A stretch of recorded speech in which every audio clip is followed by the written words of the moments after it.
મારા પતિ અને મારી ખાસ બહેન વચ્ચે પ્રેમ સંબંધ હતો અને એ પણ ત્યારે જ્યારે તે તેના પહેલા બાળક સાથે ગર્ભવતી હતી. મેં મારા પતિની કારકિર્દીને ટેકો આપવા માટે મારું બધું જ છોડીને બીજા રાજ્યમાં રહેવા જવાનું નક્કી કર્યું હતું.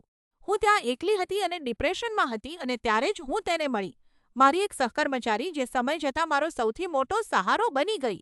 જ્યારે હું ગર્ભધારણ કરવામાં મુશ્કેલી અનુભવતી હતી અને મેં એક હૃદયદ્રાવક ગર્ભપાત સહન કર્યો, ત્યારે તે એકમાત્ર એવી વ્યક્તિ હતી જેને મેં મારી પીડાની દરેક અંગત વાત જણાવી હતી.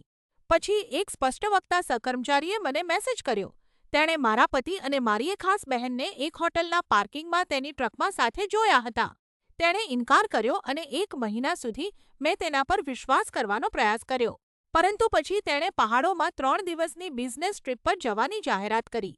બરાબર એ જ સમયે મારી એ બહેનરૂપી મિત્રએ 3 દિવસની રજા માંગી. તે રાત્રે મેં તેના ફોનનો પાસકોડ ગેસ કર્યો. મેસેજ ખૂબ જ ઘૃણાસ્પદ હતા.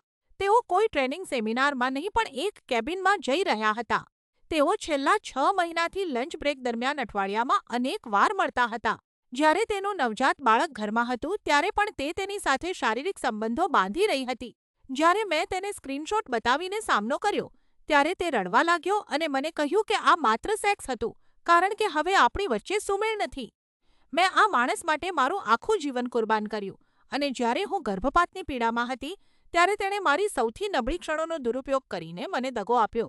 હું ફરીથી કામ પર ગઈ છું અને મારે દરરોજ તેની બાજુમાં જ ઊભા રહેવું પડે છે. મેં ઓફિસમાં દરેકને જણાવ્યું કે તેણે શું કર્યું છે, છતાં તે દરરોજ સવારે કોઈ પણ શરમ વગર ઓફિસમાં આવે છે. તે હવે ફરીથી એક તક માંગી રહ્યો છે. પણ આવા વિશ્વાસઘાત પછી ફરી શરૂઆત કેવી રીતે થઈ શકે?